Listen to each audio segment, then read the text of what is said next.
जय श्री कृष्णा। राधे राधे।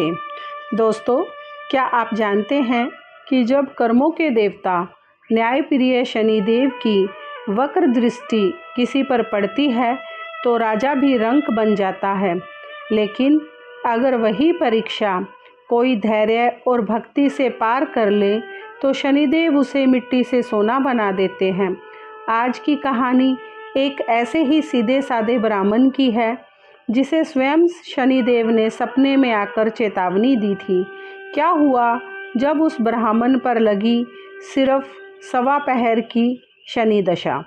चलिए सुनते हैं यह चमत्कारी और सीख देने वाली कहानी। एक समय की बात है, एक गांव में एक परम भक्त ब्राह्मण रहते थे। एक रात गहरी नींद में उन्हें एक अजीब सपना आया। सपने में नीले रंग के घोड़े पे सवार, नीले वस्त्र पहने हुए एक तेजस्वी पुरुष दिखाई दिए। उस पुरुष ने ब्राह्मण की ओर देखा और गंभीर आवाज में कहा, हे ब्राह्मण देवता, मैं तुम्हारे ऊपर लगने वाला हूँ। ब्राह्मण घबराकर उठ गया। अगले दिन फिर वही सपना आया। अब तो यह सपना रोज आने लगा। ब्राह्मण अंदर ही अंदर घबराने लगा। चिंता के मारे वह दुबला होने लगा।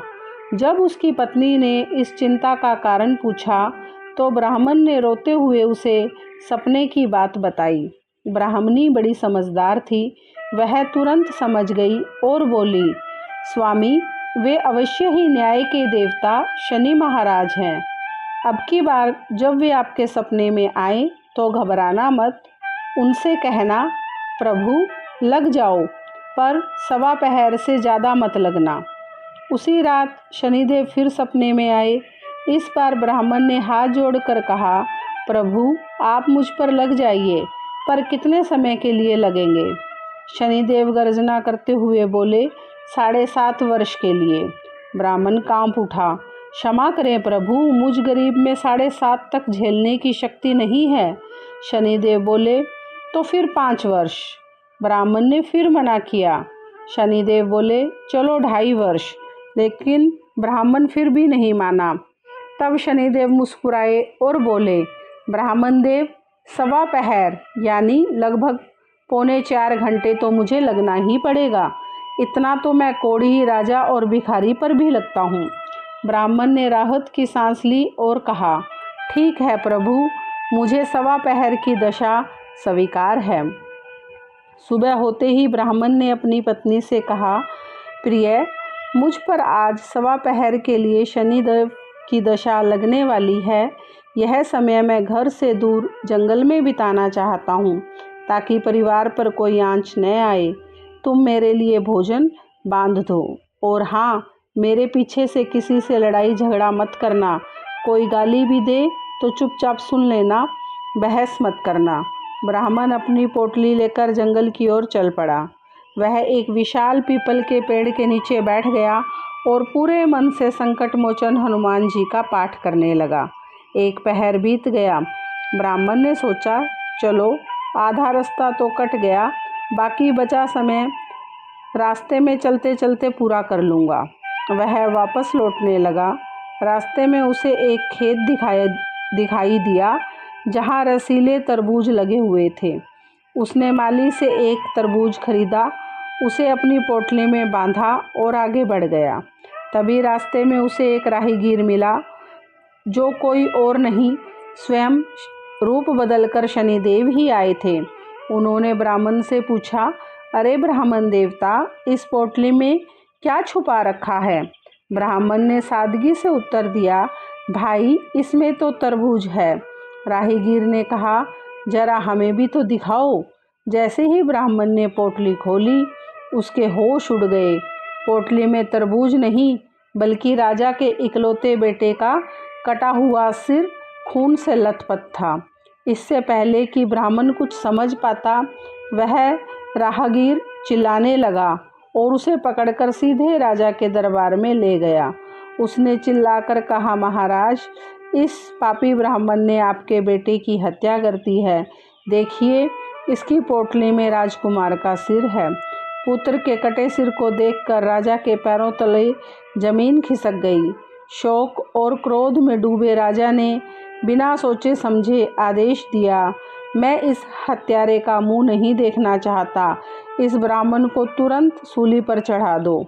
ब्राह्मण को सूली के पास ले जाया गया। नियम के अनुसार उससे पहले उसकी आखिरी इच्छा पूछी गई। ब्राह्मण ने मन ही मन में समय का हिसाब लगा रखा था। उसने सोचा, कैसे भी करके मुझे 1.25 पहर का समय निकालना होगा। उसने सूली देने वालों से कहा, मैं रोज़ संकट मोचन हनुमान जी की कथा सुनता हूँ। मरने से पहले मेरी अंतिम इच्छा है कि एक बार बालाजी की कथा सुन लूँ। राजा के सैनिकों ने कथावाचक को बुलाया और कथा शुरू हुई। ब्राह्मण ध्यानमग्न होकर कथा सुनने लगा।